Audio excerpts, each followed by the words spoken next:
Before this video truly begins, I just wanted to apologize for my upload schedule. I'm a bit spotty when it comes to uploading sometimes. Either I'm like very, very consistent with uploads every 2 days, every day, every 3 days, or I'm very inconsistent. So maybe you've seen that. Maybe you realize that I like post once a week right now. When this comes out, I should get back to a schedule of like every 2 days, and I'll try to keep that for as long as I can. I can't promise anything because sometimes I just get burnt out, all the ideas, all of the recording, the obvious. I sit here for like 2 hours every single time I record, and that's a lot, man. I have to script some of these videos. I don't have to script some of them, and sometimes that's actually harder, and it just eats away at me. So I'm really sorry for the inconsistency. Yeah, it would be an honor if you would subscribe to my channel if you're new here. Become a member, donate to my PayPal, anything. Even just liking the video, or commenting down below, or sharing the video to a friend like so this, or just naming the content in general. And with that being said, I think this is the perfect time to let past Rami, because at this point, that's way past Rami, because I just finished recording this whole entire video.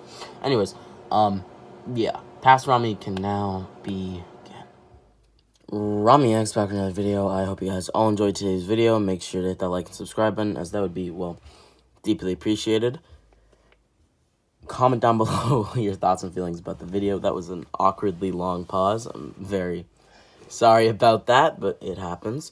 Share the video to a friend and like for this, or just anime content in general. Join my Discord server in the description down below, and support the channel in really any way that you wish to. With that being said, we can now begin the video. Today's what if, as the title suggests, is what if Naruto is from the Iburi clan? Now, for most of you, I'm assuming that you actually don't know what the Iburi clan is. It is a canon clan within Naruto, the series, and we will be exploring it just momentarily, just so you guys have an idea of what abilities Naruto should and will have. The Iburi clan was a seclusive clan that lived underground in the Land of Fire, quite literally in caves and underground. They had the ability to become smoke at will, and still be able to physically interact with the world around them. For instance, they could be smoke and punch somebody, or even choke somebody, just to put it in a battle aspect. However, this ability was very imperfect, so to speak. It caused them to occasionally transform unintentionally and unwillfully.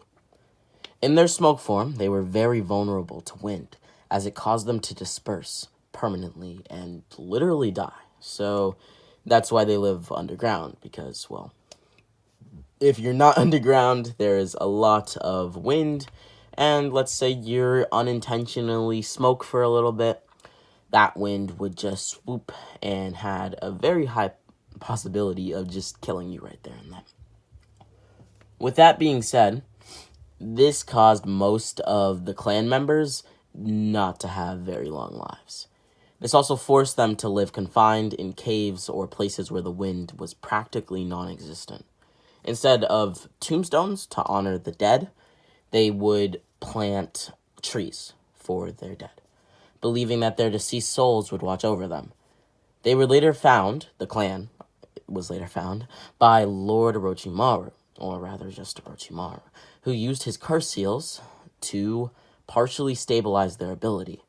Claiming he needed more research to perfect the process, the clan willingly, so it wasn't as if Orochimaru just stole them, the clan willingly gave Orochimaru multiple children as test subjects, as the ability is more pronounced, meaning that the ability is just stronger the younger that the user is.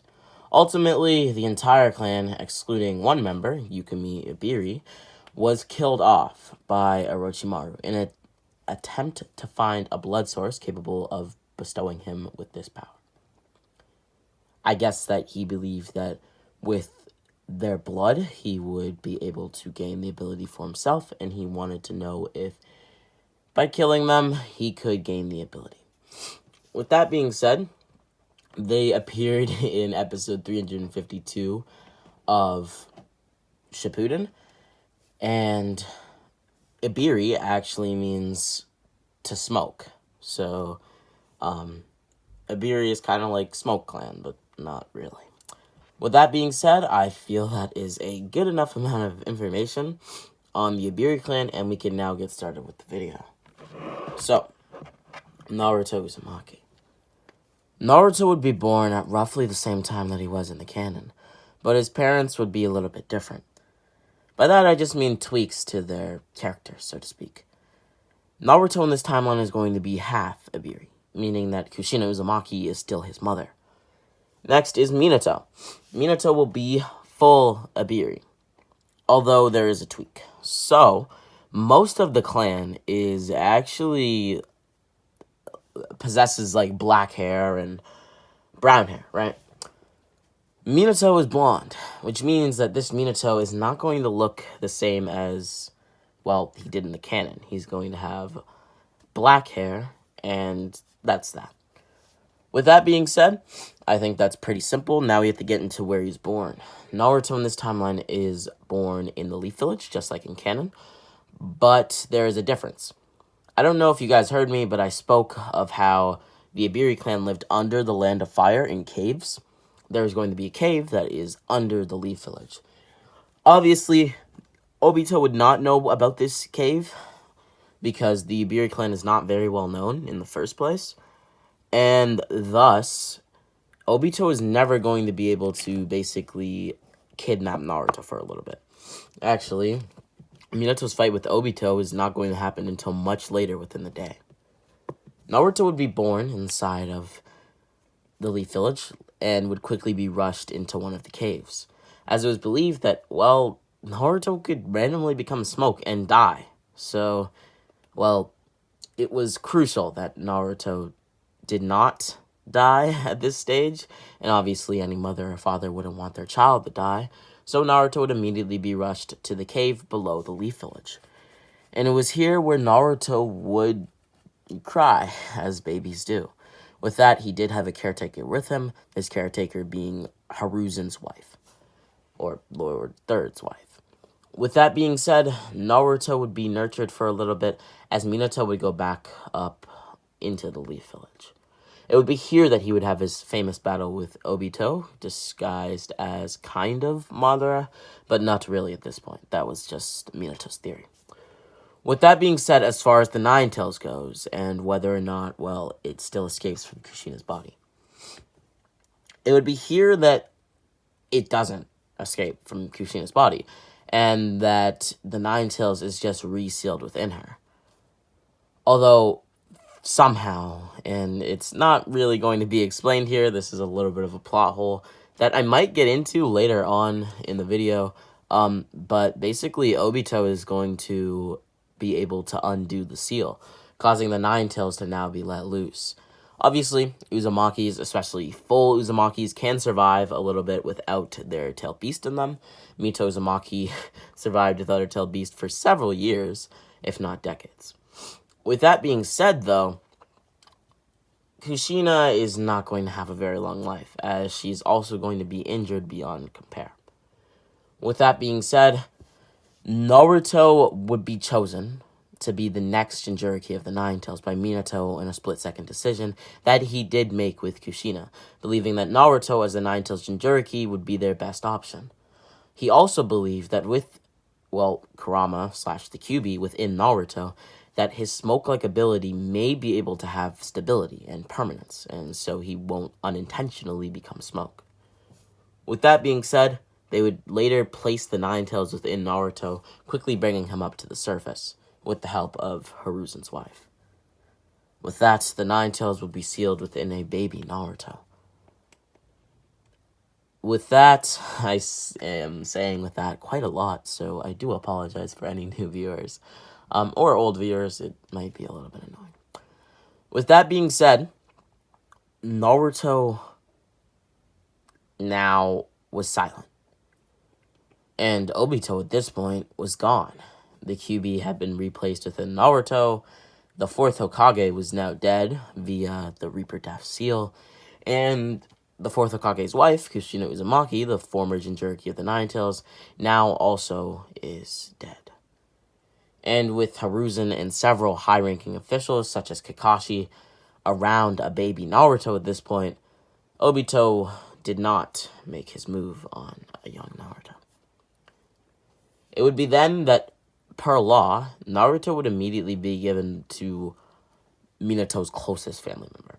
Instead of taking Naruto, which they could have, and in all circumstances, they kind of should have, they instead gave it, or rather him, I said it, but it's him, Naruto, back to the Iburi clan, traveling through the caves and delivering a young Naruto to Minato's brother. Shortly afterwards, the Leaf Village would separate themselves from the Iburi clan, although they would keep a long-lasting relationship simultaneously. Due to the fact that Naruto now had the Nine Tails within him, it was, necessary to keep a relationship with the Iburi clan. They couldn't just abandon them or let them roam free because, the Nine Tails was pretty important to the Leaf Village. With that, Naruto would grow up, but at this time, Naruto was only 2 years old, and Orochimaru would come to the clan. As I stated earlier, the Iburi clan willingly gave Orochimaru many of their young children, and Minato's younger brother was no different. He gladly offered up Naruto to Orochimaru, believing that Naruto could very well be the key to permanence in their smoke form. Or rather, permanence in not wanting to become smoke, and being able to live out normal lives as normal people do. With that being said, Naruto would be given to Orochimaru. It would be here that Naruto would begin to be experimented on, as Orochimaru would realize something.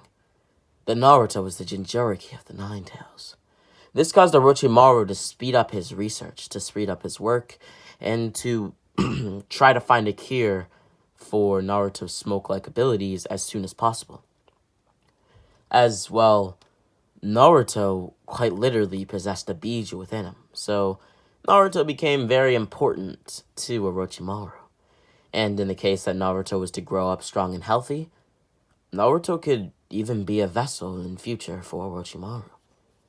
This caused Orochimaru to perfect his research on Naruto, allowing Naruto to keep permanence and stability with his normal form and his smoke form.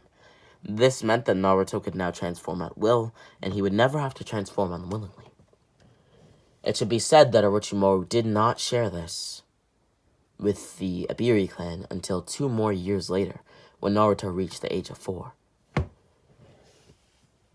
In exchange for giving them, the ability to keep permanence, Orochimaru gave them a quota. In exchange for the knowledge and, curse marks that would allow the Iburi clan to gain stability and permanence, Naruto would have to be fully given to Orochimaru. The clan would agree, and with that, they now gained permanence. This caused the Iburi clan to skyrocket in fame and fortune. They now were able to go on missions and were able to also hone their skills to basically become ninja. Most of the Iburi clan members were now Jonin level in strength, and many were climbing up the ranks. Even the youngest of children were becoming Genin level in strength and power and knowledge. They were rising up within the world, you could say.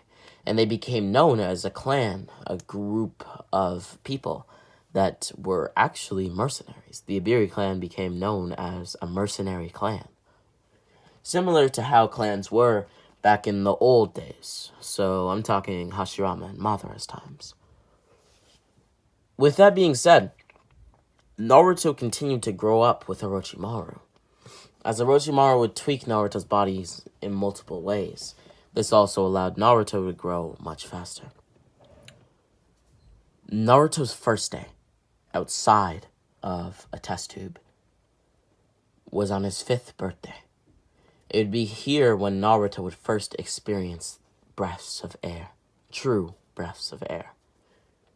He learned to see, he learned to read. But most of all, he became powerful. We have seen 5-year-olds in Naruto be as strong as Chunin, and some even as strong as Jonin. If we look at a young Minato, a young Kakashi, and, well, even a young Sakuma. With that being said, it did not matter. Naruto was much different. His body was tweaked in multiple ways, and he easily rose to this level. Naruto was very, very powerful. And with everything that Orochimaru was doing to ensure that Naruto would later become his own vessel, Naruto had the proper strength training to rival Chunin in the Leaf Village. Naruto continued to train with Orochimaru as he would learn his first chakra nature, Wind Style, which was kind of ironic, as before Orochimaru came into the picture, wind could permanently disperse an Iburi clan member, causing them to, well, die, to put it lightly. With that being said, I'm well aware that that sounded very, very weird. That was mostly in part due to the fact that I was yawning while that was said. Like, mid-sentence, a yawn, so it kind of just, like, guided itself. Anyways, back to the video. I am very sorry if that sounded very weird in your ears. And if you're wearing headphones, I don't know what to tell you. Back to the video. Upon also learning Wind Style, Naruto at this point would be 6 years old. He also knew how to wield a sword and was proficient with the use of kunai, shuriken, and demon wind shurikens. He also knew how to transform materialistic objects into other things like kunai. He could also turn a human into as big as a demon wind shuriken, just as he did with his shadow clone in the past. And he even managed to do it with as small as a mere shuriken. With that being said, Naruto was becoming quite strong, and Orochimaru noticed this. One day, Kabuto would be, well, basically tasked with dealing with Naruto for the day. But it was not a normal training session. Today, Naruto would be fighting Kabuto in several dead reanimations. These are the random dead reanimations that Kabuto used, so like the random dead Anbus that Kabuto was always using. In the games, they are referred to as dead corpse something. I can't remember the exact name, but I'm sure you guys know what I'm talking about. With that being said, Naruto would now be brought out to a training field. The field was vast, and there were little to few trees. It was then that Orochimaru watched from very far away as Kabuto now stood in front of Naruto. Also, it should be noted that Orochimaru is not close enough to be seen, but Orochimaru can easily see what's going on. With that, Kabuto would summon 2 dead reanimations, and now would begin to fight Naruto. Naruto at first took it as a mere training session, but upon further instruction from Kabuto, he knew that his goal was to kill. And Naruto was not going to go against his orders. If Kabuto told him that his goal was to kill him, then Naruto would follow that. And with not a really, really strong bond to Kabuto, as much as he has a bond to, say, Orochimaru, it was pretty easy to use all of his tricks, skills, and abilities. Naruto would defeat one of the corpses, as another corpse would now come towards him. Now, what do I mean by defeat? As we should all know that reanimations can't really die. Well, what I mean is Naruto quite literally sealed away the reanimation using a sealing jutsu, which at this point he does know how to perform sealing jutsus. With that, Naruto rushed towards the last corpse, as they would have a bit of a fist fight. Naruto would then pull out his sword, slashing and cutting right through it. As the reanimation began to form itself back together, Naruto continued to slice it over and over again. It would be then that Naruto felt Kabuto's presence coming up behind him, as Naruto then dodged Kabuto's attack. With that, he used a sealing jutsu on the final corpse. Now, it was just Kabuto and Naruto. Naruto held out his blade to Kabuto, both hands on his hilt. Kabuto, are you sure that you want me to fight you as if I wanted to kill you. I am positive Lord Orochimaru instructed you to do so. You wouldn't want to go against Lord Orochimaru's With that, Kabuto felt a piece of his hair fall off, and a small cut was now visible on his neck. I ask you once more, are you positive? More than positive.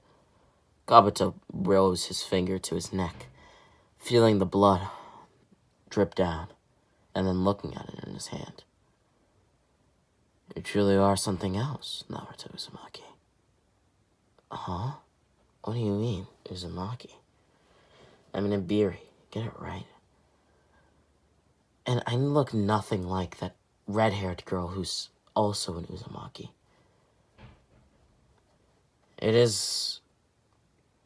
You should do well to remember your roots. You are half Uzumaki. Is that so? Because the Uzumaki side of me hasn't given me anything. I don't have a mother. My father was an Iburi clan member, and at least he gave me the ability to turn into smoke. They both abandoned me in their own ways. Except my mother gave me nothing to go along with it. Is that truly how you feel? Naruto rushed towards Kabuto, blade in hand, clashing sword to kunai with Kabuto. Of course it's how I feel! Kabuto smirked. Their blades clashed. Well, then maybe you should speak to Karin sometime about some of the abilities that she has.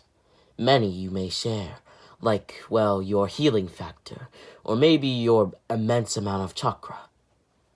That is not all in part to the biju within you, Naruto. Once again, I tell you, it is important that you remember where you came from. Kabuto would then clash kunai to sword with Naruto once more. With that, Kabuto would overpower Naruto's blade, causing it to fall deep into the ground, cementing itself in the dirt. Kabuto would then kick Naruto across the face, sending him flying into one of the only trees that was on the field. It would be then that Kabuto would walk towards Naruto, who grit his teeth. If it's true, and that's what my mother gave me, then I'm going to show you just how strong the Uzumaki clan is. Naruto rose to his feet, rushing towards Kabuto, as he would kick him twice in his shoulder. Kabuto didn't budge, as he would then grab Naruto's foot, raising Naruto into the air.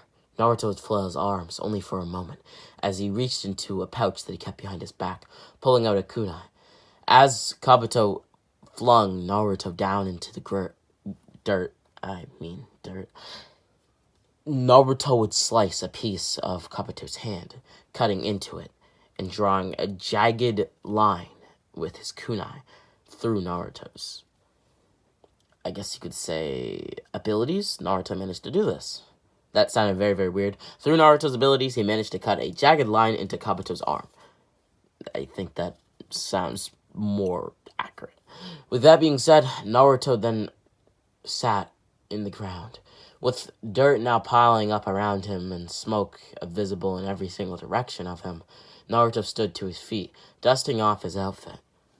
In this timeline, Naruto basically wears the exact same outfit as he had in the canon, just instead this time it is black. With that being said, Naruto now looked around, looking for Kabuto, who would grab Naruto, lifting him up into the air and choking him. Naruto couldn't breathe, as Kabuto continued to press on. What did I tell you? I told you to fight me like you want to kill me. I have barely seen any of your training techniques. Maybe try contacting the biju within you. I can send you into your self-conscious. No, I do not have to rely on the Kyuubi.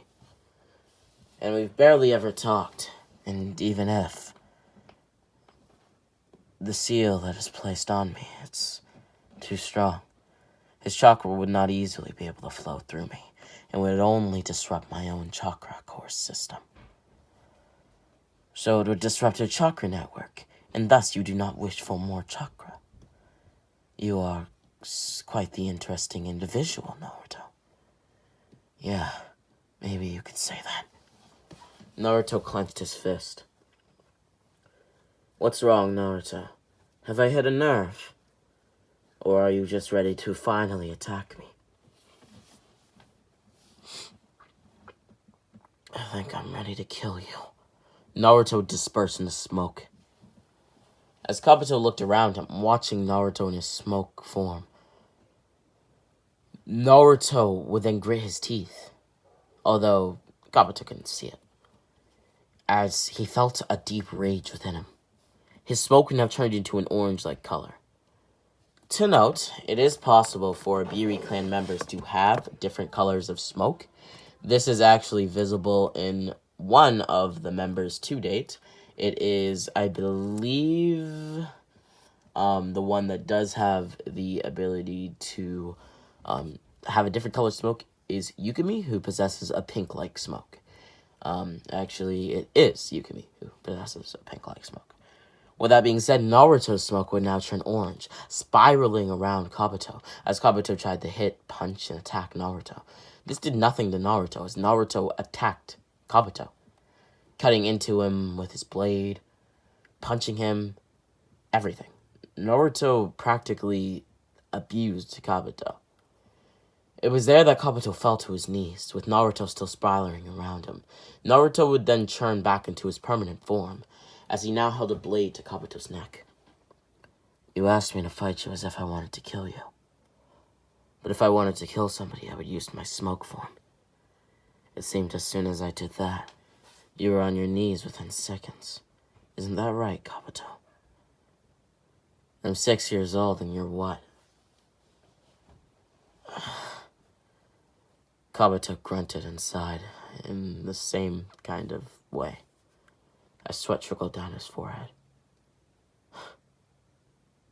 I'm pathetic. I couldn't even beat you. Hey now, I'm pretty strong for my age. So are you, Kabuto. But as you know, the gap between us isn't much. And if you ever anger me like this again, I will kill you. I angered you through a mere training session? Yes. You brought information to me that stunned me. How my Uzumaki heritage has actually helped me. That makes me intrigued. You stunned me during our battle. Do that again and I'll have you on your knees in no time.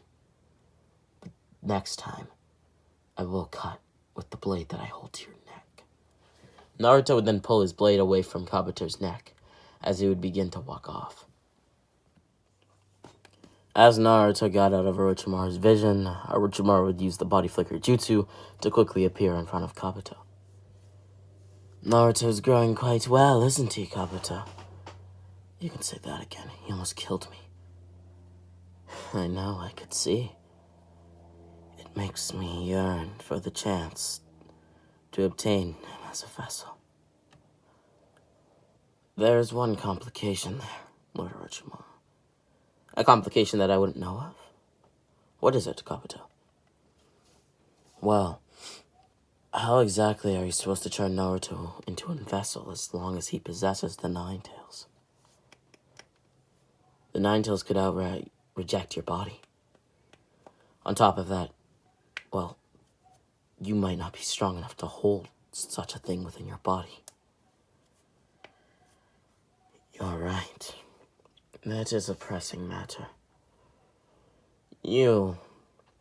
Well, you know I still want Itachi. So, I suppose I'll just have to wait. Some of you may be confused. Itachi, what? Well, Orochimaru originally wanted Itachi. Because, well, yeah. Obviously, at this point, Itachi has not gone out, or rather off with the massacre, so Itachi is still alive and kicking within the Uchiha clan, and all of the other Uchiha clan members are still alive. Now we have a 2-year time skip. At this point, the Itachi massacre / Uchiha clan massacre is what I actually meant to say, has not yet happened. With that being said, Naruto at this point is a much different person. He's about the same height as he was in part 1 of Naruto. Now he has a little bit longer hair, similar to that of Minato. And he is very much so skilled in nearly every aspect he could be. He's as fast as Jonin. He is as strong as Kage, and he is as and that was a bit of a tongue twister. He is as intelligent as many people who Orochimaru has taken great inspiration from. Naruto is the perfect experiment, and Orochimaru knows it. And thus, with his perfect experiment, how do you make something perfect even more perfect? Because at this point, Naruto has the requirements of a Jonin. At this point, he's learned 2 more chakra natures. Those chakra natures being fire and lightning style. Well, the simple answer to that question is by giving them a Sharingan. And thus, as we all know, Orochimaru has several Sharingan just lying around. That's kind of how Shin was created. Danzo's Sharingan arm, he has several Sharingan in his possession. He would give Naruto a Sharingan, specifically the Sharingan Eye of Kagami Uchiha. Now, some of you may know that name, some of you may not know that name, but to preface this, it's pretty simple. Kagami Uchiha is said to be the father of Shisui in some translations, but most translations just say that Kagami was Shisui's ancestor, which means that it could be Shisui's grandfather, Shisui's great-grandfather. It really just depends on how you look at it. Although they were born close to the same era, he served on Hiruzen's squad when Hiruzen was still a ninja, so they were under Tobirama at the time, and he had up to the 3 Tomoe Sharingan. In the anime, Kagami was amongst the first few hundred of students to attend and graduate from the academy, like quite literally when it was created. And he became friends with Danzo and Hiruzen, and he saved the former many times with his dojutsu. So he saved Hiruzen many times with his Sharingan. During the First Shinobi World War, he and his teammates from the escort unit accompanied the second Hokage on a mission, pursued and ultimately surrounded by Kumagakure's Kinkaku squad, that being the Cloud's Kinkaku squad. The group discussed their opinions and options as Kagami noted that Koharu's plan of an ambush wouldn't work and that instead a diversion was needed to lure the enemy away. He then listened as the second Hokage, who had nominated himself as the decoy, appointed Hiruzen as the third Hokage of the Hidden Leaf Village. At some point, Kagami became a father, and at age 25 he died. His only known direct descendant is Shisui, as Shisui would go on to inherit his will of fire rather than the Uchiha curse of hatred. That's, I think, a good amount of backstory on Kagami. And just to preface, in the case that Naruto possibly gets the Mangekyou Sharingan, we'll go over what Kagami means, as sometimes you get Sharingan abilities from people's names. Kagami literally means mirror, which are significantly associated with the Uchiha clan as a whole. For example, Mangekyou. In Mangekyou Sharingan, you get the words mirror of 10,000 flowers. And, one of the sacred weapons of Itachi Susanoo is Yata Mirror, or the Yata Mirror. While it was said that Shisui is Kagami's descendant, their exact relationship is unknown, as I was kind of talking about earlier, which means that Shisui could be as close as Kagami's son, which is kind of unlikely, or his grandson, or literally as far as you want to go. Or in other relations like a great nephew, or whatever it may be. With that being said, I feel that is enough information on Kagami. Again, to note, he did manage to get access to up to the third Tomoe of the Sharingan. With that, Naruto would be training one day, as Orochimaru would stroll by, clapping and applauding Naruto. "Naruto, I have a gift for you." Orochimaru held out a box that was blue, a royal blue. It was strapped down with a ribbon as he handed it to Naruto. Naruto thought it was a ribbon, but it was actually a massive amount of ninja wire that was, well, painted blue to match the box. "Why'd you tie it so hard? It's not like you're gonna give me, I don't know, like a Sharingan." Orochimaru grinned. Well, you never know until you open up the box. And do you have some sort of infatuation with the Sharingan? Well, I know you have a ton lying around, and well, I got into some of your books one time, and I read about it, and how it's the famed dojutsu of the Uchiha clan. And, whatever. Well, unfortunately, I guess that you will have to wait and see what's inside the box. Naruto now unwrapped all of the ninja wire as he would begin to lift the box. And therein stood a test tube. A vial, actually, to be more exact. Naruto unscrewed the vial, as inside was an eye. Naruto almost dropped the vial on the ground. He was so shocked. It's a Sharingan. When I told you, I only read a few books on it. I read every single book you have, and I know everything about this eye. I even read some of your notes. The Sharingan. The eye of the Uchiha clan. In its third Tomoe stage? Orochimaru, are you really giving this to me? Yes, I am. You have the chakra for it. Yes, I read that too. That to possess the Sharingan as a non-Uchiha, it requires an immense amount of chakra. This is outstanding and incredible. Thank you so much, Lord Orochimaru.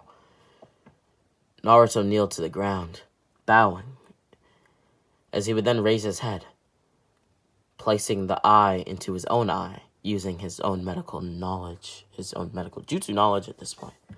With that, Naruto would blink a few times, as his eye would transform into the Sharingan. With that, Naruto now had the Sharingan within his eye. As he was perplexed, everything was different, but only in that eye.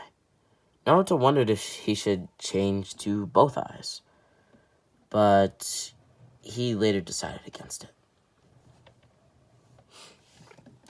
1 more year would pass. This makes Naruto 9 years old, and it means that the Uchiha massacre has since happened, and, well, Sasuke is the only alive Uchiha member. With that, Naruto would basically realize that he can now reactivate and deactivate his Sharingan.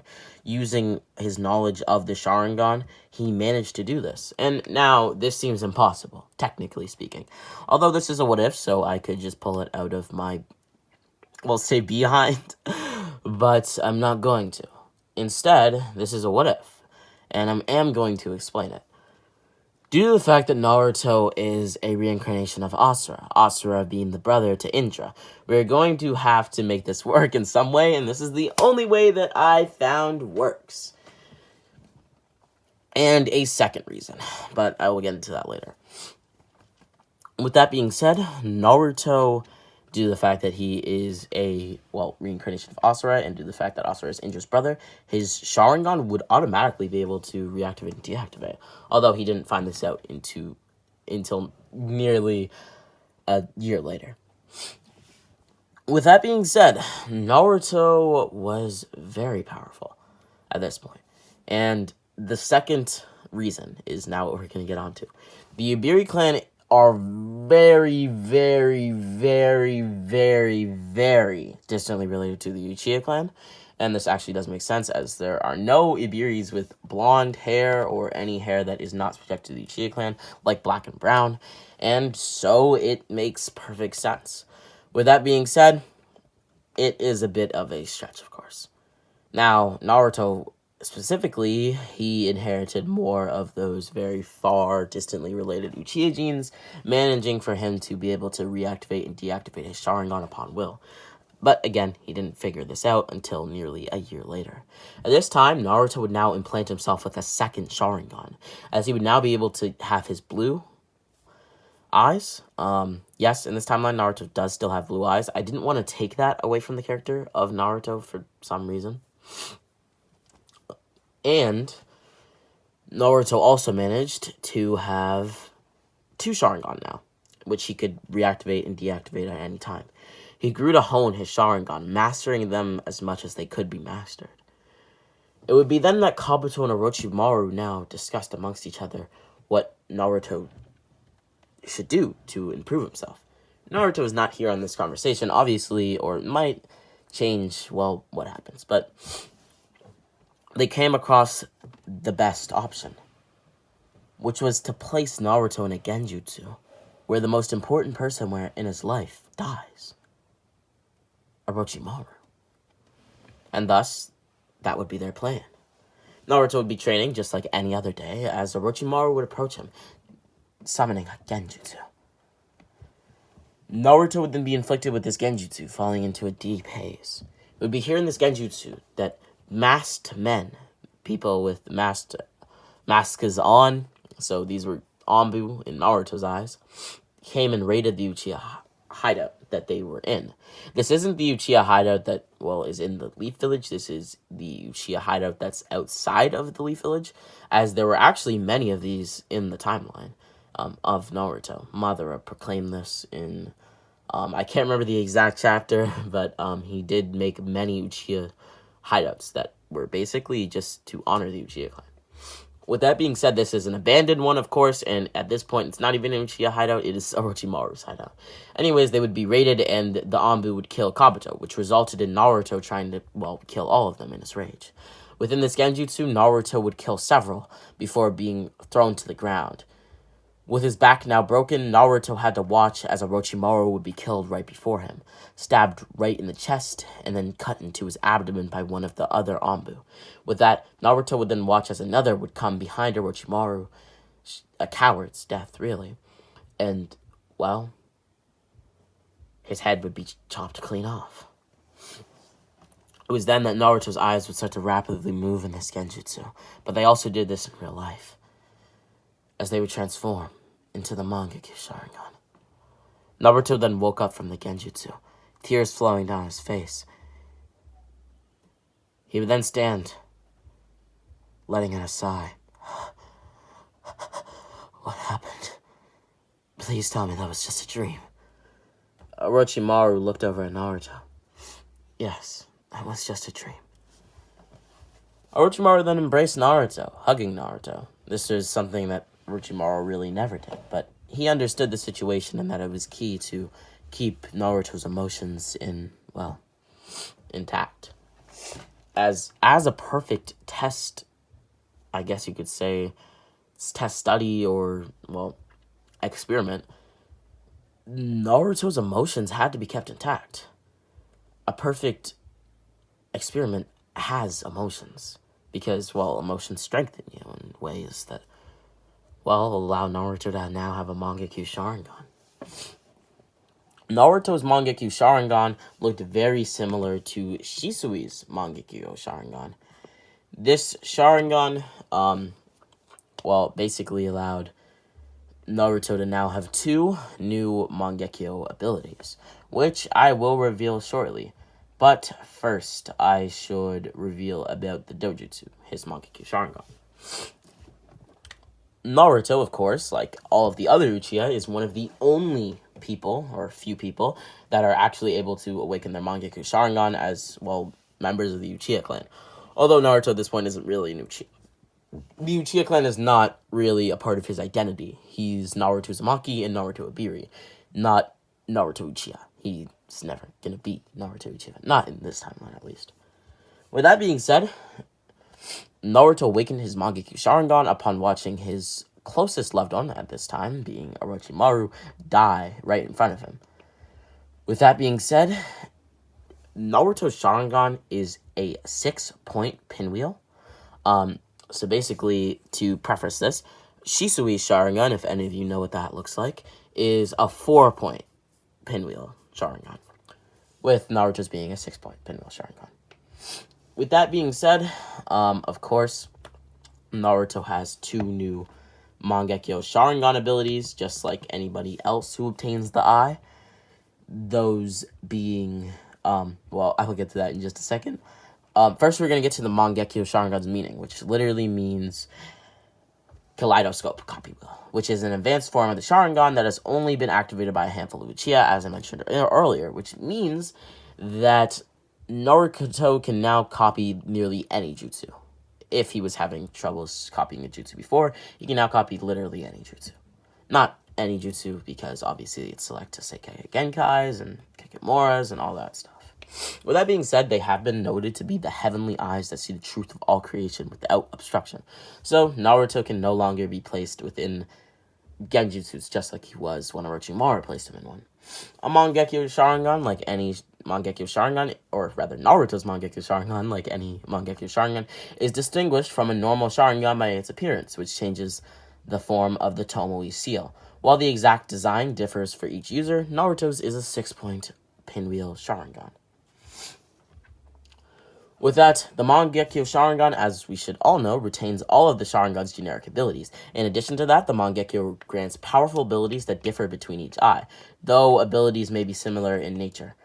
Both Sasuke and Itachi have access to Amaterasu's flames, though the extent to which they can use them does differ as well.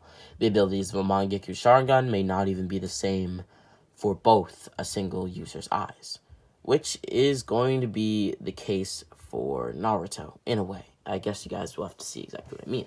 His Sharingan abilities. Naruto's first Sharingan ability, and really the most important, is the ability to mirror. This can be mirroring attacks, similar to Yagura's staff that allows him to mirror attacks, or it can also be mirroring jutsus, and really anything. His next ability allows him to retain the ability that he's mirroring. So let's say somebody decided to use, I don't know, the multi-shadow clone jutsu on Naruto, punching him. Naruto could first reverse the attack, punching the shadow clone back and dispersing it with its own strength, sometimes even double its own strength, and he could also now gain the ability of the multi-shadow clone jutsu. Another example could be someone sends a fireball at Naruto, he could block using his Mangekyo, and then he could basically learn the fireball jutsu. With that being said, there is a third semi-ability. Now, you could say that this is kind of cheating, but it just works for Naruto's Mangekyo. Naruto has a mirror world, where all of his basically mirrored attacks and abilities go. This also acts, upon like mirroring them, but this also acts as kind of like a similar, dimension to like the Kamui dimension, for instance. Naruto can travel to it if he's in danger. He can bring people to it by mirroring them and to basically mirroring them into the dimension or his mirror world, and it basically just works like that. Anyways, I think that's enough information on Naruto's Sharingan. Makes sense. Should make sense for you guys. And with that being said, Naruto now has the Mangekyo. Naruto would train with his Mangekyo for up to 1 more year, as Naruto is now 10 years old. It would be here that Naruto would now know how to fully use both of his Sharingan abilities, which he mostly trained for the first 6 months of having the eye. The other 6 months was basically just doing other stuff. Also, time moved much slower in his mirror world. Although he could control the pace of his mirror world, a second could be as long as an hour in the real world, which means that 24 hours was a week, almost. With that being said, that's not actually like the proper calculation for it. I should just make that clear.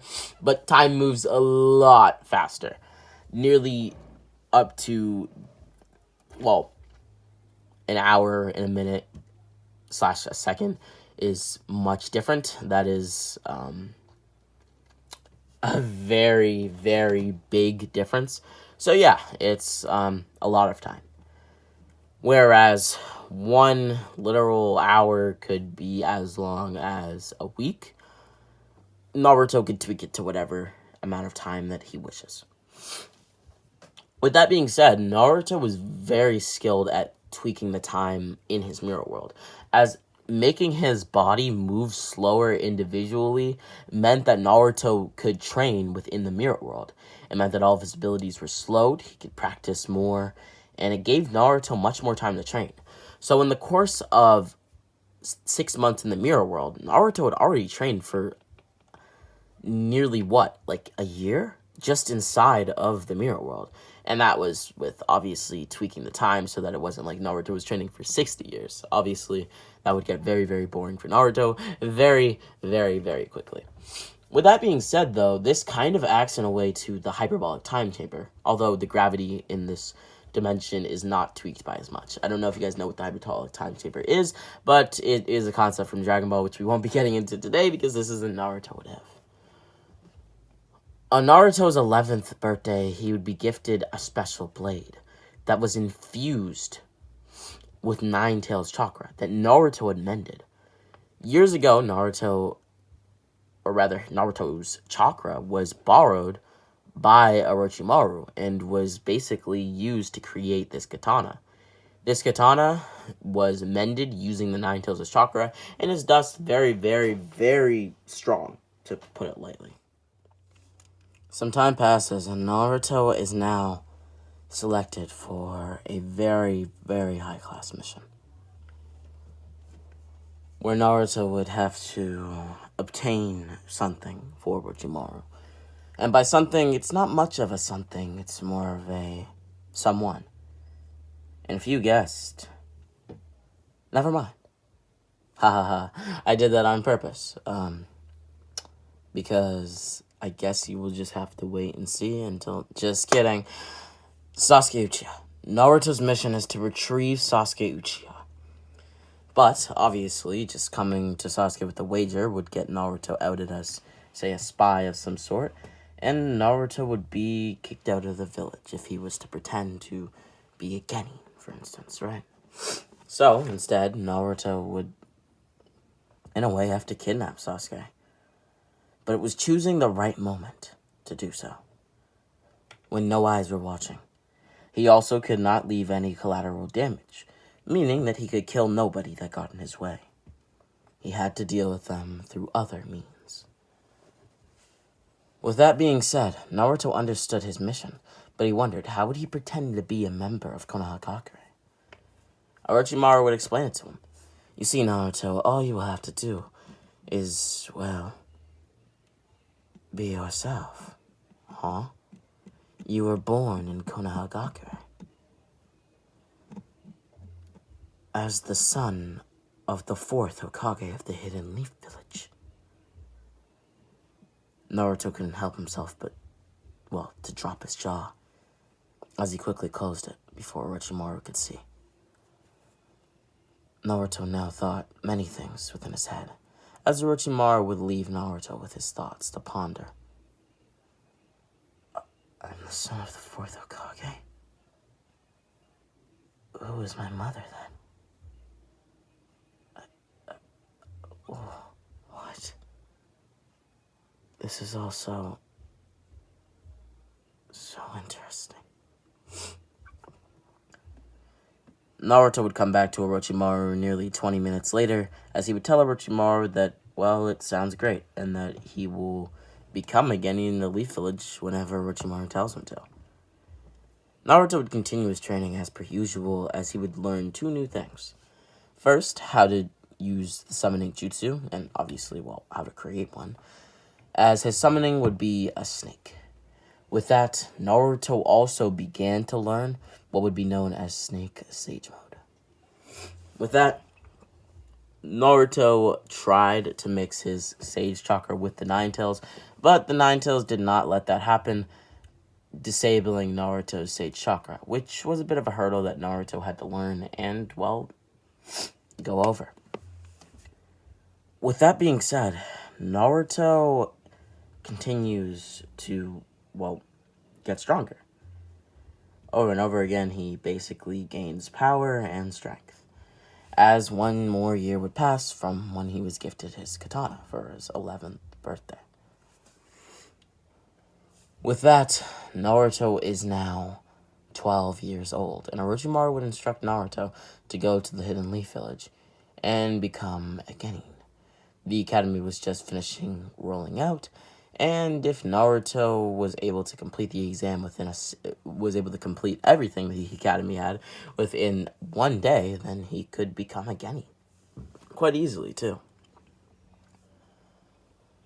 Perfectly enough, they were missing one student for the academy, as Naruto would join the academy. Basically, he would enter the village, proclaiming to be a former citizen of the Leaf Village. The Leaf Village obviously didn't believe him, but all he had to do was brandish some sort of certification, and he did. They allowed him into the village, and his striking resemblance to the fourth Hokage made many people feel warm and, well, easygoing around him. With that, Naruto noted to himself that he wouldn't mind actually leading this village, that it was kind, welcoming, and warm, and that, well, the people here would be great to, well, lead. With that being said, Naruto would join the academy, as Iruka-sensei was a bit surprised. They don't really have anybody come in around this time, and that if Naruto's plan was to graduate with all of the other students, that was going to be impossible, as he would have to do all of the work that they did before. Iruka would plop down 22 books. Naruto Uzumaki? That's your name, right?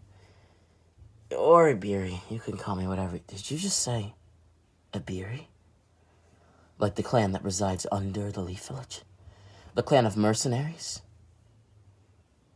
With the ones that are building the village? Huh? Sure, yeah. Well, it's a pleasure to meet you, Naruto Iburi. Naruto would shake hands with Iruka. I am honored to have you in my class. Now, these 22 books are everything that we have studied and researched. Naruto would then place down a pencil. I'm assuming that this pencil that I've placed down here is what I'll be using to take notes. Yes, it was placed down there before by me, but yes. Okay. What happens when I'm done taking notes and studying? You do test. Where are the tests? Here. Iruka would kindly place down 37 sheets of paper, which were the test. Naruto laughed. This is quite a lot of work. Well, most students take about 4 years to complete it. I'm assuming that you don't want to do that, so take your time. I will be here if you need anything. Although this is the last few final days of the academy for most of my graduates at this time, I will be at your beck and howl, if you will. All right. Thank you, Iruka-sensei. Naruto was kind of off-put by saying that. Iruka-sensei, he didn't think that Iruka demanded such respect from him, based off of their strength alone. But he understood that he was in the Leaf Village, so things were different. Naruto would then create several shadow clones, which managed to make him be able to... This is basically Naruto using the shadow clone technique / method, which he already knows about, the one where you can basically retain more information in a short amount of time, and, you get the point. Also, shadow clones helped him take faster notes, and it basically helped him learn enough knowledge. By the time that everything was done, Naruto would pop all of the shadow clones, with him, the main body, retrieving all of this information. He would then do all of the test in a single day, something that was unheard of in the academy at this time. Naruto then handed them into Iruka at the end of the day. As Iruka was surprised, he would gasp, is this a parlor trick or something? Naruto, I'll have you know that such jokes are not appreciated. This isn't a trick. Check the pages. They're all filled out. I can't believe my eyes.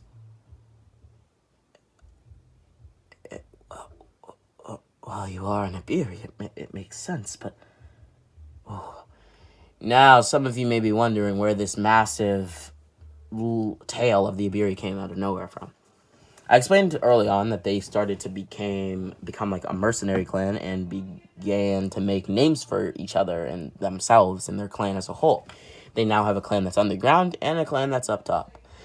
But the clan that's on the ground is usually just for the old people of the clan, the older members who still don't trust the new ways, and that it is safe to go out on the surface.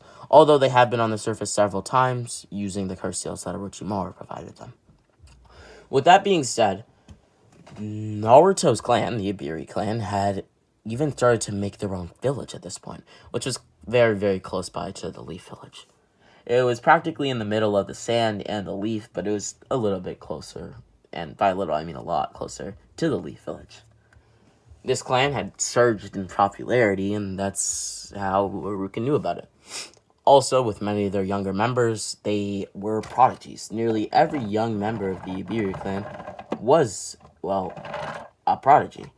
And so Naruto kind of got that, I guess you could say, prestige. With that being said, Aruka still didn't expect it and would brush it off as Naruto being an Iburi, placing the papers on his desk, remembering that he would have to mark them later. Aruka would spend the whole night marking each and every one of the papers, as he still had one more paper to mark, which he would do in class before class actually started. With that, he would hand them all back to Naruto, with every single thing that, well, every single test answer that Naruto submitted being right. Except for 24 questions that were wrong on a few papers. But they didn't account for much of Naruto's overall ninja grade as a whole anyway. Naruto completed with, well, the academy with a 94%. Although scores like this are not really used in the academy, this is a made-up score that I've made for this what if. With that being said, Naruto now waited to be assigned to a squad. As Naruto sat there, he started to ponder and think, well, I wonder what squad I'll be put on. He then tracked down a list of the Jonin squad captains that would be assigned to the graduates when they graduated. And in his mind, he would most likely want Asuma or Kakashi, as he knew that Kakashi possessed a Sharingan, and in that they shared a similarity. With that being said, his similarity to Asuma is the fact that Asuma is always smoking cigarettes, and he's known to smoke cigarettes. He also has the Sarutobi's obvious clan jutsu, the smoke bomb jutsu, although it goes by many other names, and thus Naruto drew a connection to that and his Iburi side. A few more days would pass, and all of the academy graduates would graduate. With that, Naruto would be placed on Team 7 with Sakura Haruno, Sasuke Uchiha, and, well, himself, Naruto Iburi. With that, their squad captain was obviously Kakashi Hatake. Kakashi would take his squad to a field where they would begin their, well, introductions. In this timeline, Sakura would start, as Sakura would say what she did in canon. With that, Sasuke would be second to go, as Naruto closely watched and listened to Sasuke's answer. Specifically, the words, "I want to kill a certain someone." Naruto studied those words. Who in the world could Sasuke want to kill more than anybody else? And he cued in that it must be Itachi Uchiha, the man who was Sasuke's older brother, and the man who was responsible for, well, killing the entire clan and leaving only Sasuke alive. It was now Naruto's turn, as Naruto would start. Before beginning his own answers, Naruto remembered what Sasuke said. That his name is Sasuke Uchiha, that he's going to, well, restore his clan, that he doesn't like anything particularly, and that he hates a lot of things. But those words, he's going to kill a certain someone, for some reason deep down, they hit him for some odd reason. With that being said, Naruto said that he doesn't particularly like anything as well. Sasuke looked over at Naruto, watching him and studying his mannerisms. As Naruto continued to speak, he said he hates a lot of things as well. Kakashi would then butt in with a question, like what? Naruto didn't respond, continuing. My name is Naruto Iburi, Kakashi paused. So did Sasuke and Sakura. Sakura almost gasped. Sasuke's jaw almost dropped. And Kakashi's jaw did drop under his mask. Naruto continued. My dream? I don't think I have a dream. Although, I think it'd be pretty cool to be the leader of this village. Huh. I can tell based off all three of your expressions, you even, Kakashi-sensei, that you're surprised, each and every one of you. Why? What's so special about the Iburi clan anyway? Kakashi rose his finger. His pointer finger, to be exact. Well, for starters, they are a mercenary clan which lives both underground and above ground. Second, said mercenary clan grew in popularity just as of recently, with all of their youngest members being prodigies and their oldest members being very skilled. They have made quite the names for themselves. Thirdly, they are building a village as we speak. Maybe one day you'll get to visit it, if you haven't already. Fourthly, what kind of Iburi are you? A ground dweller, or one of the ones that was born on the surface? You are aware that Ibiris didn't even have the option of going on the surface when I was born, aren't you? No, I wasn't aware of that, Kakashi said. I apologize. Naruto looked up at Kakashi and then looked down at the ground. It's fine, you don't have to apologize. But you could say that that I was a ground dweller. Though I was born on land. What? Really? Yes. Anyways. What are we going to do, Kakashi-sensei? With that, Kakashi would tell them that their first mission would be it would be to basically grab 2 bells from Kakashi. He would explain the bell test and the rules to all 3 of them, as Naruto would rush towards Kakashi, whereas Sasuke and Sakura got under foliage to try and evade Kakashi and maybe even sneak up on him. With that, Naruto charged straight for Kakashi, almost getting his hands on the bells. He even grazed them with his fingers. Damn it, Naruto thought to himself. How could I? I was so close. You're fast, Kakashi-sensei. So are you, Naruto. Naruto then ran towards Kakashi with a barrage of punches, which Kakashi managed to block each and every one of them with a karate-like hand, or a karate chop-like hand. Upon blocking them, he would then send Naruto flying with a punch straight to the gut. Naruto would then be sent flying into a tree, as the tree would now have a small indent in it, and smoke would be all around Naruto from the impact of the hit. Kakashi felt that he might have went a little bit overboard with that last attack. Sorry about that, Naruto. I didn't realize that, I went a little bit too hard on you. Smoke clouding both Naruto and Kakashi's vision, Naruto would smirk. Don't apologize, it's all good. I might have messed up and got a little bit rowdy. Rookie move. Naruto would smirk, becoming the smoke. Now spiraling around Kakashi, Kakashi realized what was happening. Although he had never actually fought a member of the Iburi clan, he knew of their jutsu. And, of course, how, they can quite literally become smoke. He assumed that this is what was happening to him as of right now. Naruto continued to spiral around Kakashi as Kakashi then grabbed onto a kunai, trying to cut into the smoke, but he couldn't. The smoke was too thick, and even when he did, it seemed to have no effect on Naruto. Naruto then sent a barrage of attacks against Kakashi, as Kakashi would be sent flying.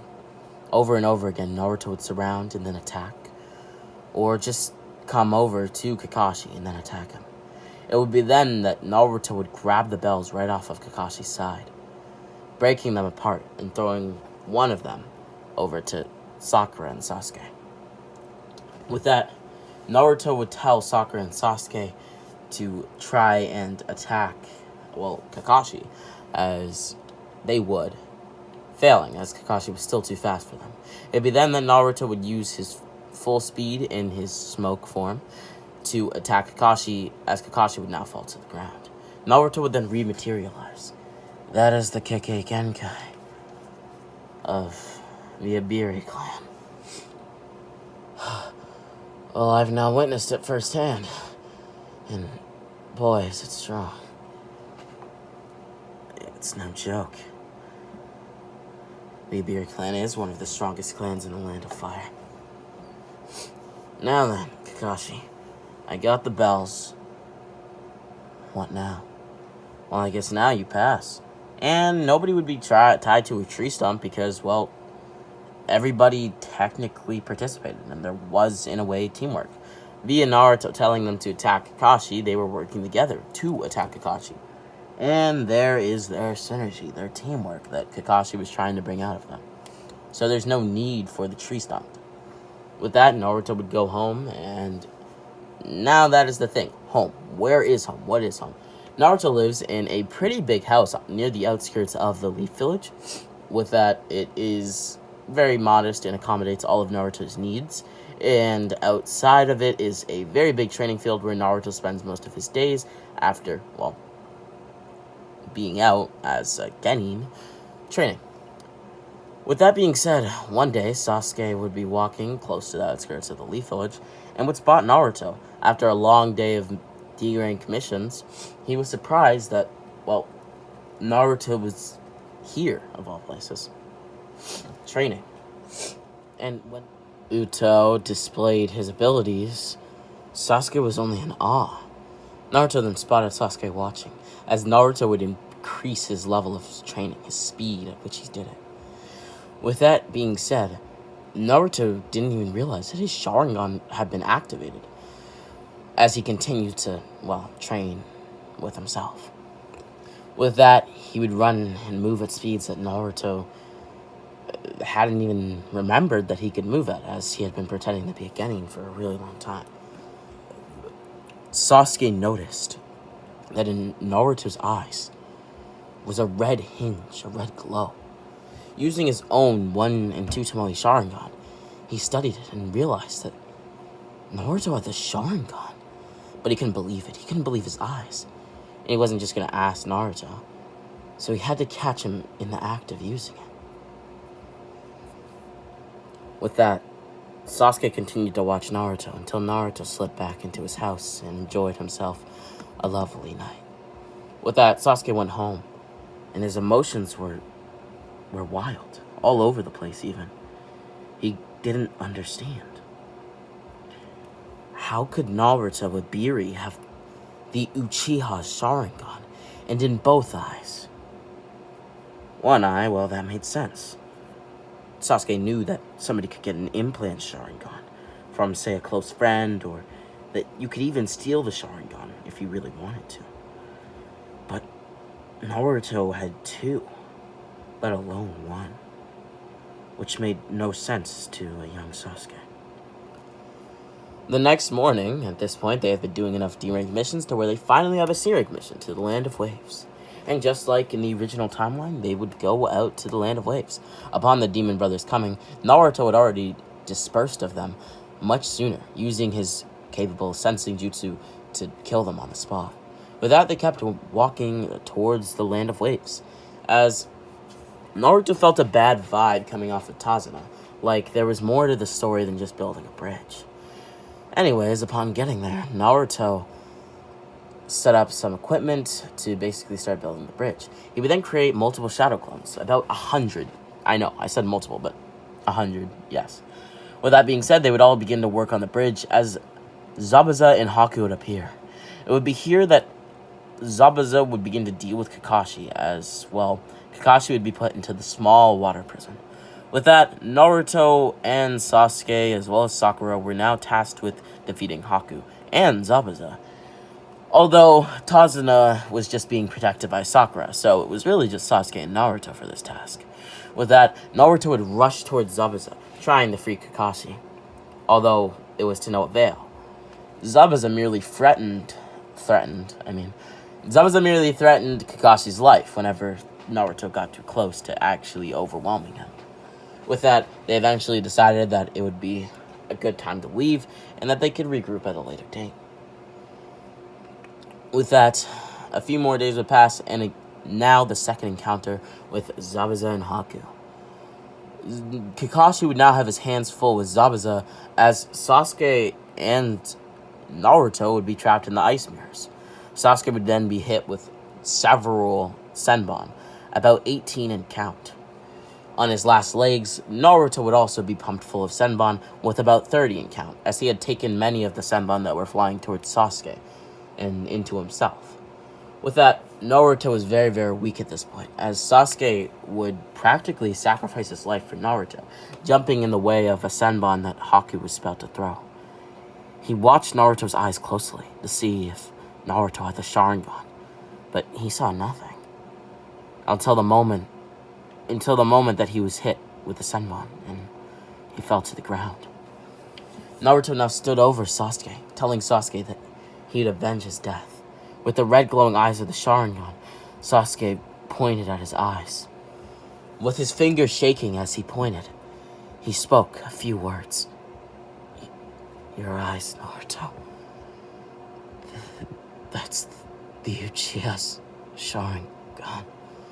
Sasuke passed out, although to Naruto it seemed that he was dead. Fine.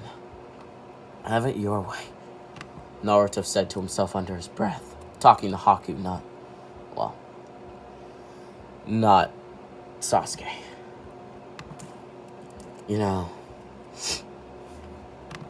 I didn't actually think that anybody'd be hurt this badly today. But I know that if I don't stop you here, then then I'll regret it. You see, I actually care about my squad. You see, I haven't been here for long, but this is a permanent in my life. Just as Orochimaru was permanent in my life before. So I will not let you take this away from me. Haku! You finally know my name. Interesting.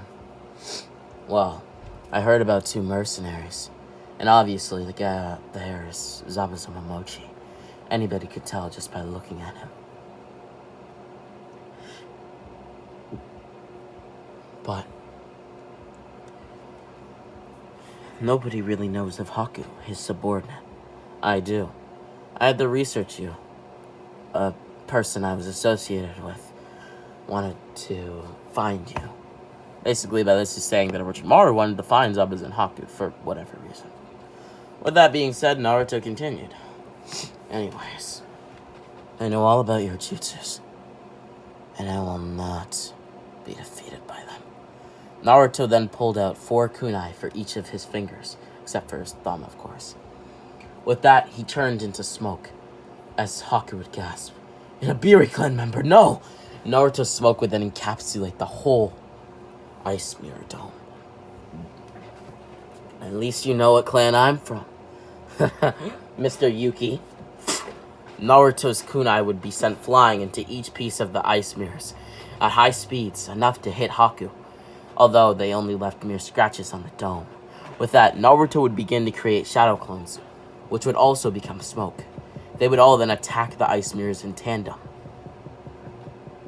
As Haku would begin to feel his heartbeat, he was moving way too fast, and he was exerting way too much energy.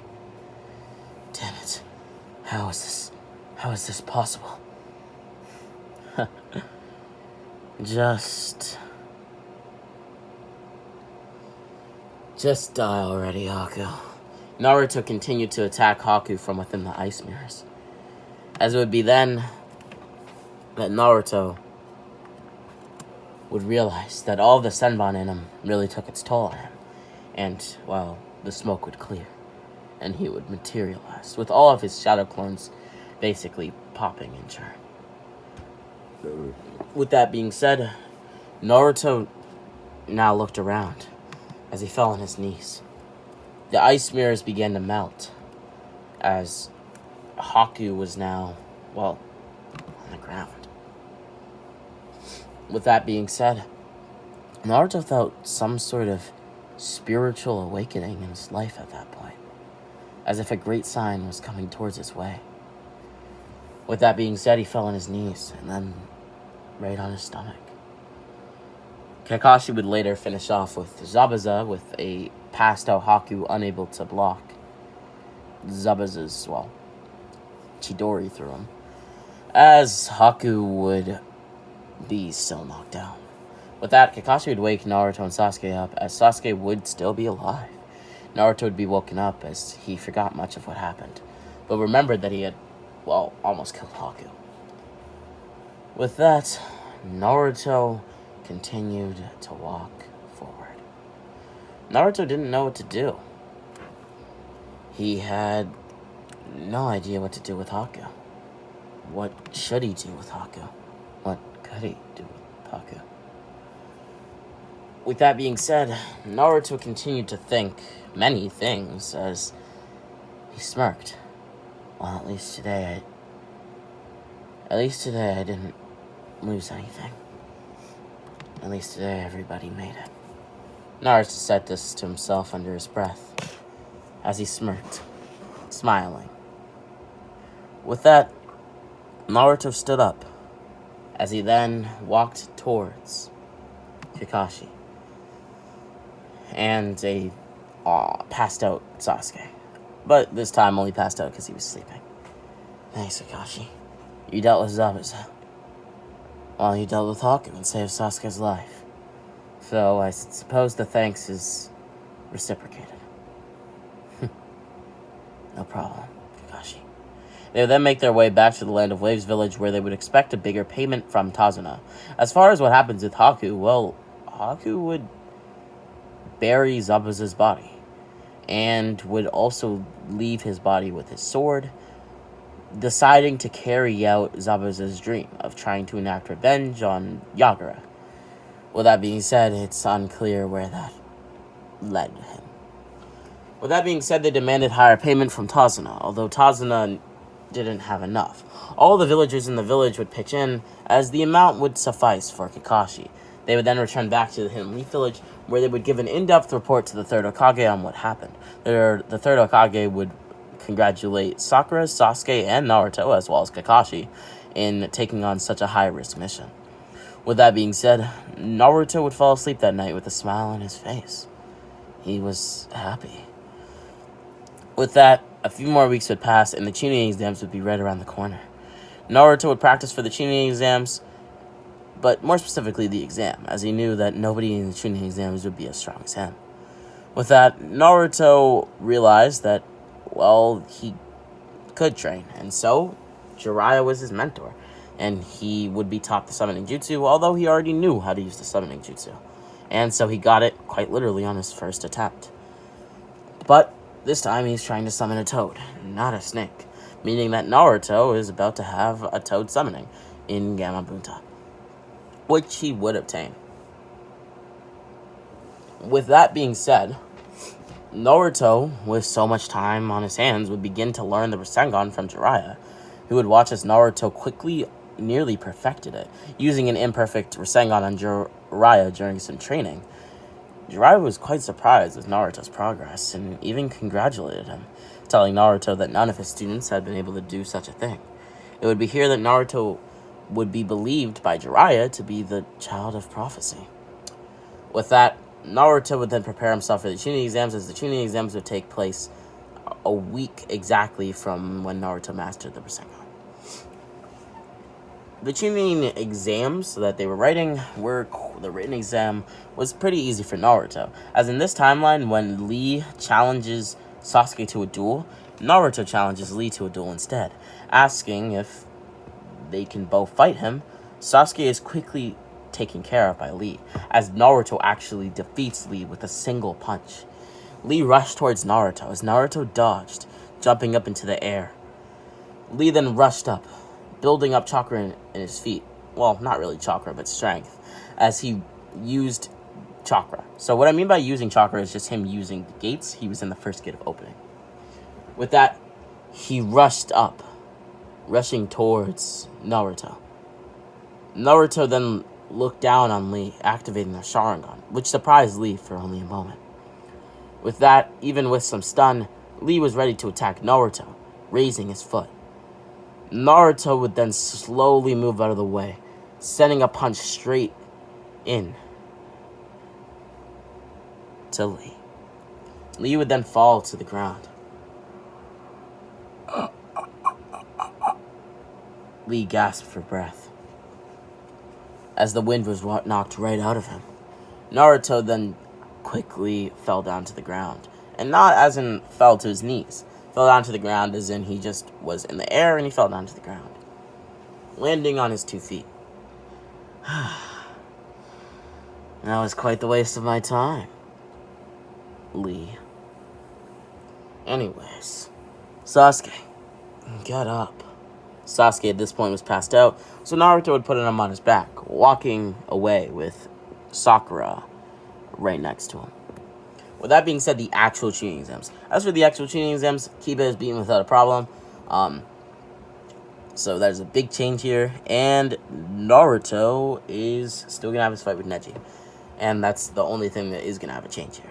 So in this timeline, Naruto, instead of opting to use the Kyuubi, uses his sword abilities in tandem with his Iburi smoke, showing the many stand watchers that Naruto was an Iburi, which gave him great applause from many of the fans in the stands.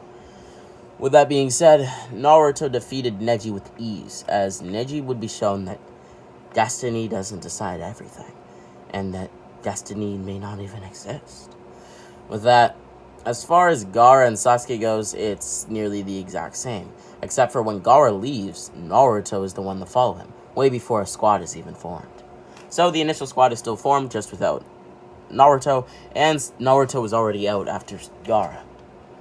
Gaara!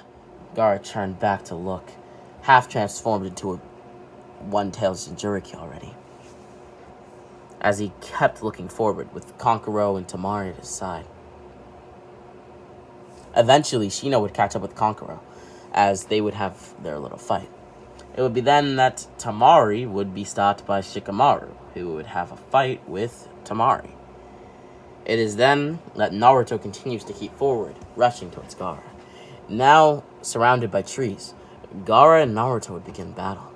Naruto would rush towards Gaara, slamming his fist into Gaara.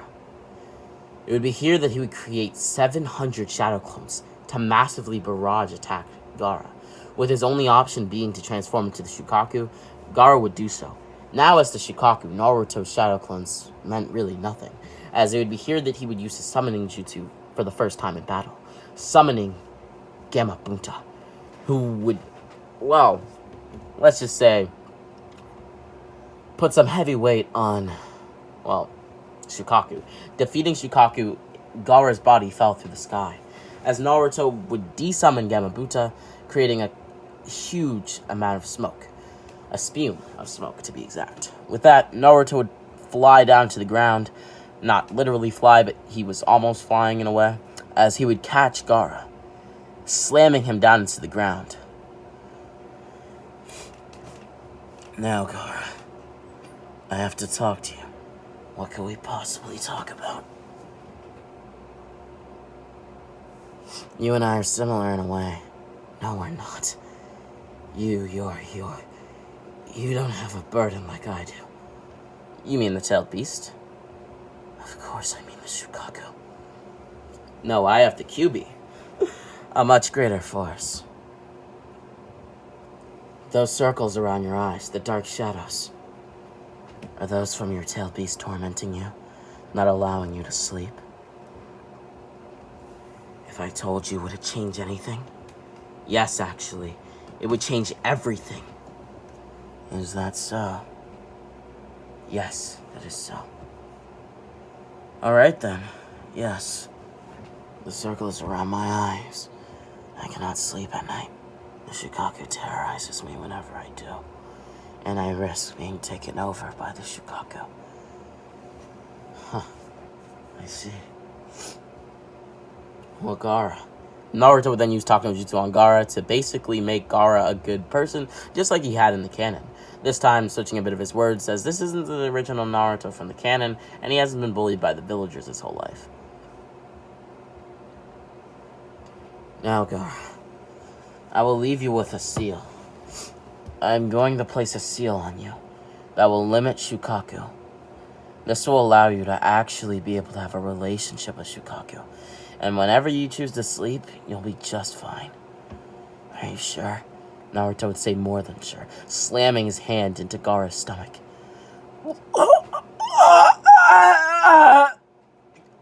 Gaara screamed in pain as Naruto tightened the seal. And just like that, Gaara, you're human. You can sleep now, and Shukaku will not terrorize you any longer. Thank you, Naruto. Gaara slowly closed his eyes, falling asleep with a smile on his face. It was then that Sasuke arrived on the scene with a Chidori in hand, only to see Naruto standing right over Gaara. What the hell happened here? He was mine to kill. What did you do? He's not dead. He's just sleeping. And he won't be up for a really long time. Believe me, guy hasn't gotten to sleep in a while. Now why are you so pissed off? Because he was my opponent, not yours, Naruto. You keep one-upping me. Is that so? Yeah, it is so. And there's one odd thing. Obviously, I'd be fine with it. Raw strength, that's fine. But you... nothing's natural about it. You have the Sharingan! My clan's eyes! What are you talking about, Sasuke? I don't have the Sharingan. Yes, you do. Don't you lie to me. I saw you training, and before I passed out, I remember only one thing. Before you went on to defeat Haku, I saw the red glow of the Sharingan in your eyes with its Tomoe. So don't you lie to me. I see. Yeah, it's true. I do have the Sharingan, Sasuke. What does it matter? How? How do you have a Sharingan if you're not an Uchiha? Who said I'm not an Uchiha? Is that for you to decide or me? I seem to have a much stronger Sharingan than you do. Sasuke's Sharingan were activated at this time. You possess the 2 Tomoe, whilst I possess far beyond the 3 Tomoe Sharingan. Far beyond? What do you... Sasuke then remembered. Before Itachi left, he said, come back when you have my eyes. To fight him when he has Itachi's eyes. Do you have Itachi's eyes? Your older brothers? No. Why would I have those? He said to come and kill him, or fight him when I had his eyes. They were different. They were the Sharingan, but they seemed to be a level above the 3 Tomoe. Yes, I have possession of that. You have to show me. How do I obtain that? How do I get it? You must experience a traumatic event, Sasuke. That's not easy. You don't want these eyes. And the more you use them, the closer you get to blindness. Or so I hear. I don't care. I need those eyes if I want to kill Itachi. Sasuke, this conversation is over. This conversation is over. No! Naruto, it's not. You tell me exactly how you got those eyes. I said this conversation is over. Fine, then. I'll just have to figure out myself. Sasuke would rush towards Naruto with the Chidori in his hand. As Naruto would activate the Rasengan, Naruto would build up chakra in his palm. This was the Rasengan. Are you sure you want to do this, Sasuke? More than positive. Ugh! Sasuke rushed towards Naruto as Naruto dodged, slamming his Rasengan into Sasuke's shoulder and sending him flying. As Sasuke's shoulder was now dislocated, he got up once more, activating the Chidori, this time with only one hand. Using his right arm, he rushed towards Naruto, who in turn created yet another Rasengan. Phew. Fine. If you want it to be this way, then it shall! Rasengan! Naruto rushed towards Sasuke as they collided attacks, clashing Chidori to Rasengan. Sasuke, this was a grave mistake. It's over. No, Naruto, it's over for you. Chidori! Rasengan! Naruto slammed his Rasengan, winning against Sasuke, and as Sasuke would go fly into a tree, passing out. Oh, today's been quite the day, hasn't it?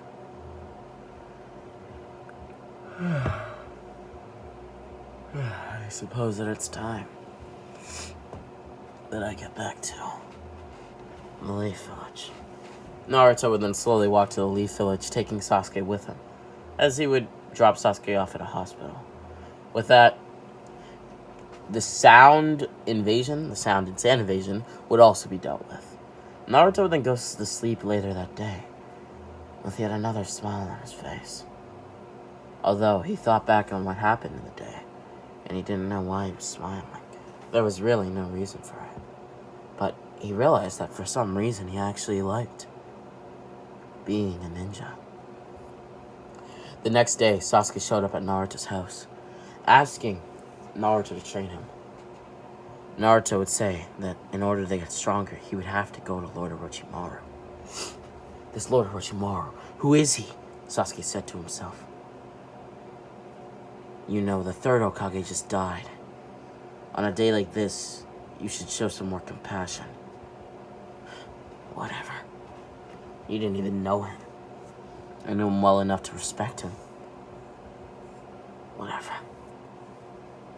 I will take you to Lord Orochimaru after and only after the funeral of Lord Third.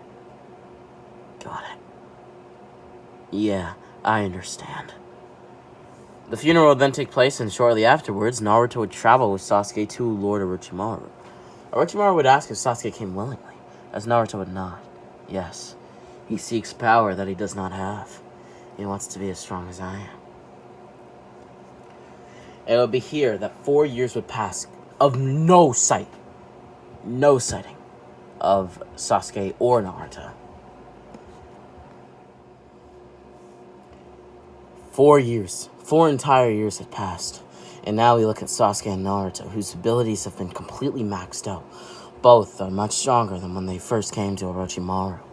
Naruto, obviously, considerably, but Sasuke also. With that being said, Naruto and Sasuke would go on one final mission. A very high S-rank mission, where they would take out a group similar to that of the Akatsuki in origin and creation. With that being said, the Akatsuki was still at large in this timeline.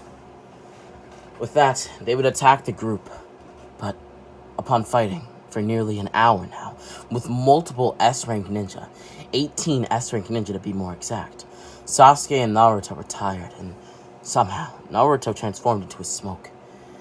One of the ninja used a wind-style jutsu on Naruto, and his body, it completely dispersed. The Carceal and his half Uzumaki side, it seemed not to work for a little bit, causing Naruto to completely disperse. before merging, or rather trying to merge into smoke and materialize. Sasuke, watching this, was at awe. His best friend at this point had just died, and his Mangekyo Sharingan would be active. It would be here that he would use the Amaterasu for the first time unknowingly. Although, or rather albeit, with an interesting twist. These Amaterasu flames were not black flames, they were blue. With that, they rushed through all of them, burning them on fire. Naruto would be merged back together using a fire-style jutsu, which created smoke for Naruto's body to merge. Naruto didn't realize how this happened, nor did Sasuke. It was completely unexplained. But Sasuke did awaken his Mangekyo. Naruto now sat with his own feelings and thoughts. What if that had happened, and what if that was his last day alive? So he decided to live every single day to the fullest. It would be here that Naruto and Sasuke made a pact. Today Orochimaru dies, and we return back to the Leaf Village. Naruto understood exactly what it meant, as they would rush into Orochimaru's room, killing him. A small snake was seen crawling under a piece of the hideout after Orochimaru had been killed with a Chidori spear by Sasuke. Naruto spotted it and let it go, knowing that that may very well be Orochimaru's last form of life.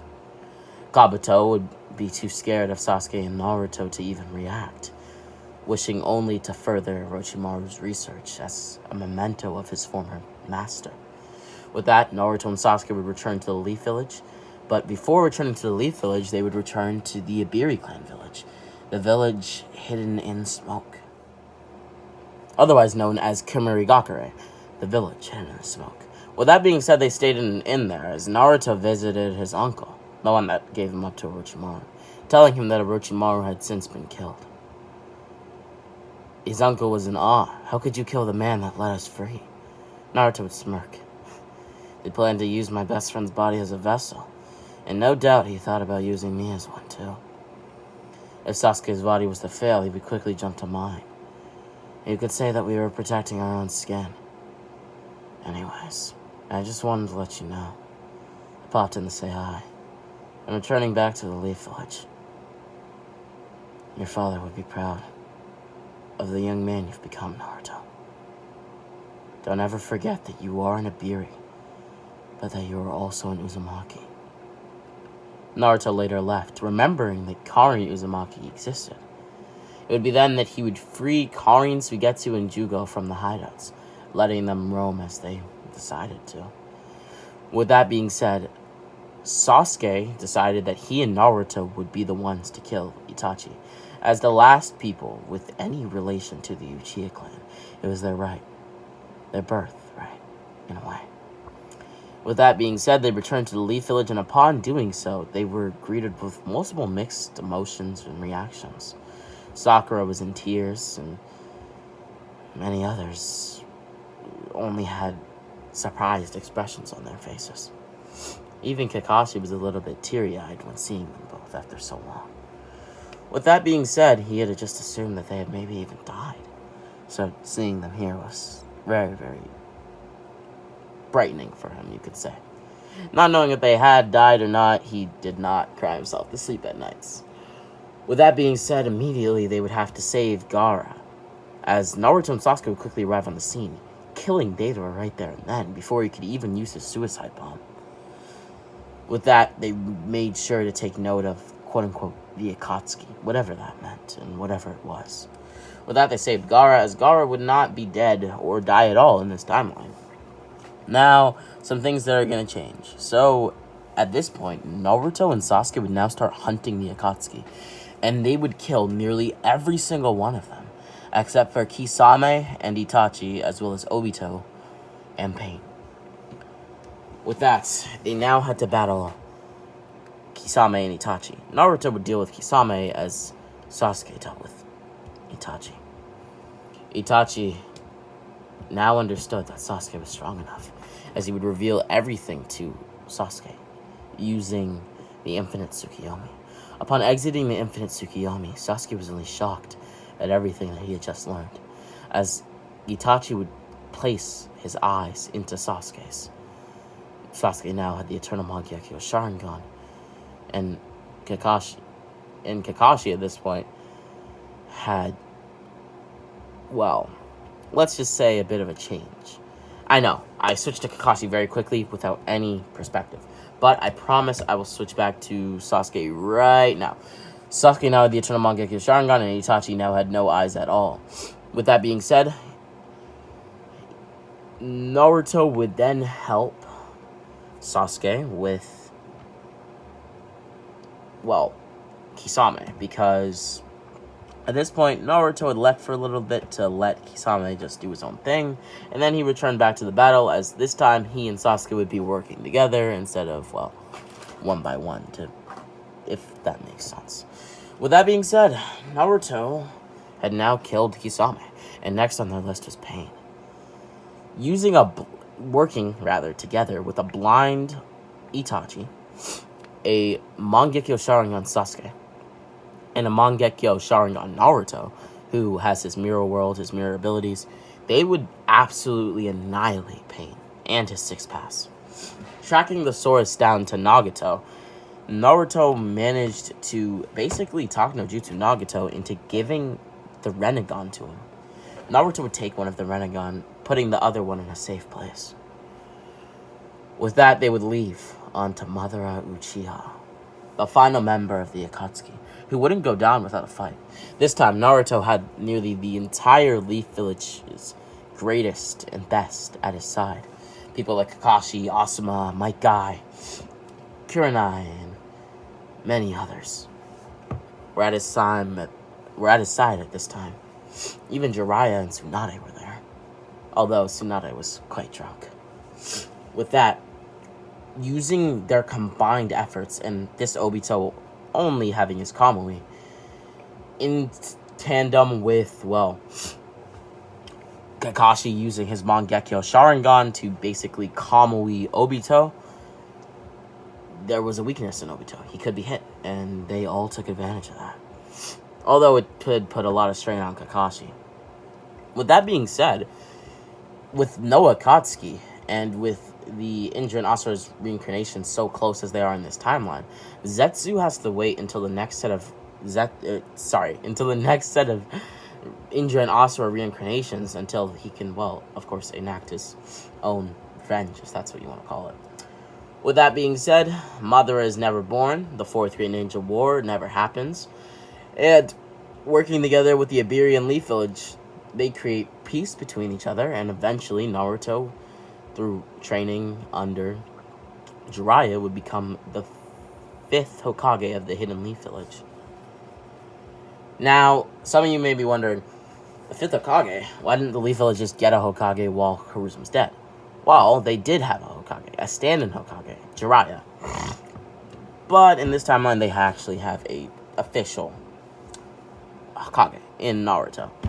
Albeit, Jiraiya is on the stone wall, or stone mountain, as they didn't know if they'd have a 5th Hokage for a very long time, so why not put their skills to work and make a portrait of Jiraiya on the wall? So there are 6 faces on the stone wall, but there are 5 Hokages and one stand-in Hokage. With that finally being said, Naruto Uzumaki, well, he was happy. And eventually he would find Karin, later marrying her and having 2 children of his own. With that being said, he continued his duties as Hokage, as I'm not going to get into Boruto, as Boruto is never even made in this timeline. Boruto as the person, not necessarily the series. With that being said, this was it felt very, very rushed in my eyes as I was recording it. But there was a lot of planning into how this would have went and how it ended as well. I wanted to give you guys the best ending for Iburi Naruto. With that being said, I hope you guys did all enjoy today's video. It was a blast making What If Naruto Was Iburi. Like, I actually enjoyed it very much, and it was great. It was awesome. It was amazing. Make sure to hit the like and subscribe button, as that would be deeply appreciated. Share the video to a friend who likes for this, or just anime content in general. And with that being said, comment down below your thoughts and feelings about the video. Support the channel in multiple different ways. A, becoming a member. B, well, donating to my PayPal so that I can continue to bring you guys these videos. And 3, just subscribing. With that being said, Rami X out. Quick thing at the end here, as I did end off the video, I just wanted to make an apology for lack of uploads. I am a bit dodgy when it comes to that kind of thing. I am either very, very consistent all of the time, or I am inconsistent as ever. I will make sure to include an apology at the start of this video. This may be at the start of this video, but it should be at the end. And I just wanted to apologize for that, man, because I know that you guys love my content, and so with me not being here all the time, obviously, like, you expect something from me, and I don't fit that standard sometimes. So I just wanted to apologize for that real quick. Anyways, Rami X out.